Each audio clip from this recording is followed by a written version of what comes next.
Seja bem-vindo, você guerreira de todo o Brasil e de todo mundo aqui ao canal Raiz Tricolor. Eu sou Gabriel Amaral, jornalista e tricolor, e estou aqui fazendo este vídeo como uma opinião ou como um manifesto em relação a quem comanda o Fluminense, seja o presidente Mário Bittencourt, seja o vice-presidente geral Celso Barros, seja a torcida do Fluminense, que é de fato quem deveria comandar o clube. Deixa o seu like aqui embaixo, se inscreve aqui no canal. Esse vídeo, como você já deve ter percebido, tem pouquíssima edição. E o objetivo aqui é só soltar a minha opinião sobre isso que eu gostaria de falar. Vocês têm percebido que eu não entrei no assunto dessas confusões que aconteceram, acho que de segunda e terça-feira, né? Foram os 2 dias que tiveram mais notícias, porque, número 1, eu nunca fui o cara que gosta de falar de política, de clube. Eu sempre fui o cara que gosto muito do Fluminense, que gosto muito de falar de futebol, de falar de bola e campo, de falar de treinador, do time, do jogador, de ser o fanático que assiste tudo. Mas nunca gostei de presidência, de conselho deliberativo e de vice-presidente geral e de vice-presidente de não sei o que lá. Porque pra mim esse é o câncer de um clube de futebol. Pra mim, futebol sempre foi o bola e campo, a felicidade, a festa de jogar e muito menos quem comanda, etc. Esse é o ponto 1. E o ponto 2 é que dentro do canal, vocês sabem que o YouTube é um meio um pouco atemporal, então, como as notícias estavam se sobrepondo, quando eu pensava em gravar até um vídeo ali, fazer um roteiro para fazer uma coisa mais noticiosa, já vinha outra bomba por cima. Então, para não ficar com o vídeo desatualizado, eu pensei em gravar uma opinião e não só uma notícia, já que você pode encontrar as notícias, vou te dar uma dica, Globoesporte.com/Fluminense, que lá tem exclusivas, enfim, tem o resumo de toda essa confusão que tá rolando no Fluminense, essa briga de egos, vou citar mais assim, um ego consegue ser maior ainda do que o outro na cúpula presidencial do Fluminense. Bem, colocado esses 2 pontos, quais são os egos que estão atrapalhando o Fluminense hoje, como eu coloco até mais ou menos aí no título? O primeiro em relação à torcida. Aparentemente, eu falei uma frase aqui no canal, eu não sei se eu dei a originalidade de quem foi a frase, em algum momento em que eu falei aqui, acho que foi sobre o Oswaldo de Oliveira, que eu falei que eu prefiro que o Fluminense ganhe do que eu esteja certo. Falava isso sobre o Oswaldo de Oliveira. Eu falava, esse time de Oswaldo de Oliveira não vai pra lugar nenhum, é um time horroroso. E não à toa ele saiu com 32 ou 38% de aproveitamento no comando do Fluminense. E eu falava isso e no final das contas eu até tava certo, mas quando ganhou do Corinthians eu falei, eu prefiro estar errado e Fluminense ganhar o jogo do que... E essa frase é do Felipe Noronha lá do canal Vim de Santos, ele fala isso bastante sobre o Santos. Por que isso? Porque eu não tô aqui, cara, pra ser o dono da verdade. Falo isso já há um bom tempo. Não tô aqui eu tô aqui pra fazer um canal sobre o Fluminense, e que o Fluminense ganhando é melhor até mesmo pro meu canal. Dentro da torcida do Fluminense, aparentemente não é tão assim. Eu tive 2 pontos aí que me chamaram muito a atenção, e vocês sabem que eu não sou muito aqui do tipo que aponta o dedo só para um lado.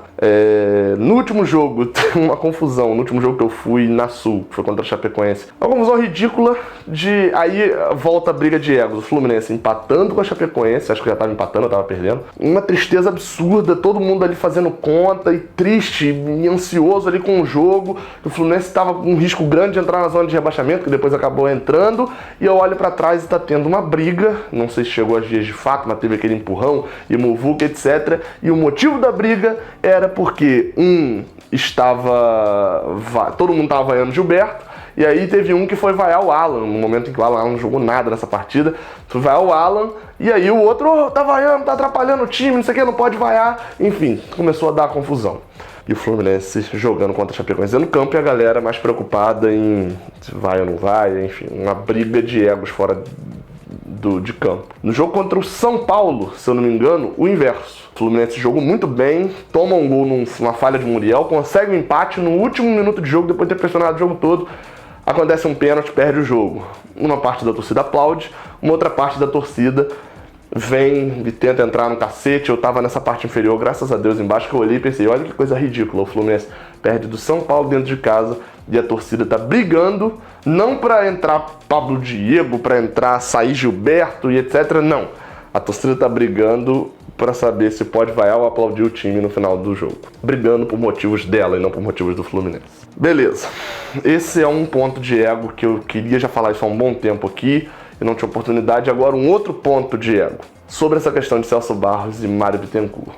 Desde quando os dois assumiram, e isso aconteceu, e eu não falei muito disso na época, acho que falei lá no grupo dos padrinhos, eu falei, cara, o que eu tô gostando, logo depois assim que eles assumiram, umas 2, 3 semanas depois, eu falei, eu tô gostando porque teve ali a concorrência, né, a chapa do Tenório contra a chapa dos dois, e quem perdeu a eleição não ficou naquela, até mesmo gente lá do Padrim mesmo, do grupo do Padrim que fez campanha pro Tenório, ele trabalhou na eleição e etc. E, cara, não tava aquele negócio de, aí agora, ó, já começou errado, aí, ó, foi de terno azul, era pra ir de terno preto, sabe aquela reclamação que continua a divisão da torcida? Eu acho que isso é uma das coisas mais danosas pro Fluminense, por sinal. A briga de egos, ela causa uma divisão da torcida. Não tem nada mais danoso do que dividir a torcida, tanto que eu falei até num momento sobre o Fernando Diniz, falei, o problema é que o Fernando Diniz ele jamais vai conciliar a torcida, porque tem gente que nunca vai deixar de adorar ele, mas também tem gente que, se ele enfiar 5-0 na seleção brasileira, vai falar, mas não é a seleção brasileira que é tão boa, né? Hoje em dia a seleção brasileira é muito ruim. Então eu sempre achei isso muito danoso, essa divisão da torcida. E aí tava numa maré boa ali, que, pô,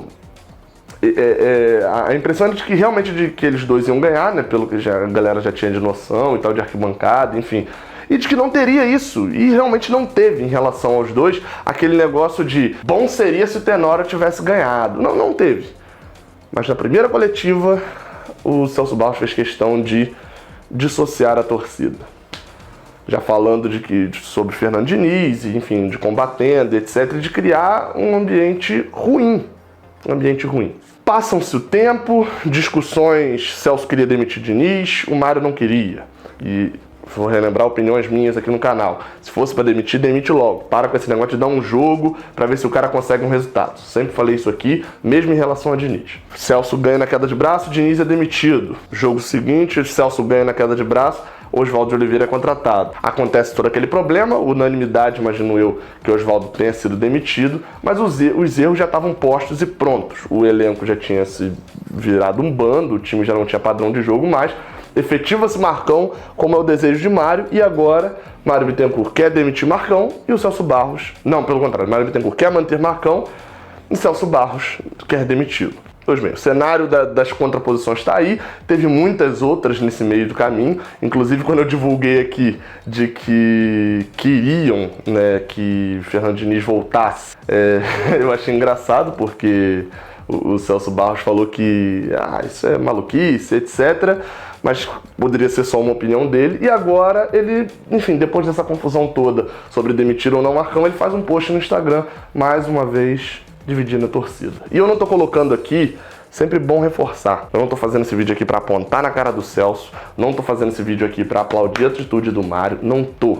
Eu não gosto de falar desse assunto, eu acho isso horrível, acho isso um saco. Eu tô falando de quão danosa é quando você coloca o seu ego acima do clube. Acontece esse problema, o Mário não se manifestou até agora, então eu não tenho o que falar dele, porque ele não se manifestou. A única coisa que ele fez, aparentemente, foi tirar o Celso Barros da comissão de viagem para os 2 jogos fora de casa, porque se você faz declarações como aquela, cara, sendo bem sincero, eu como presidente faria a mesma coisa.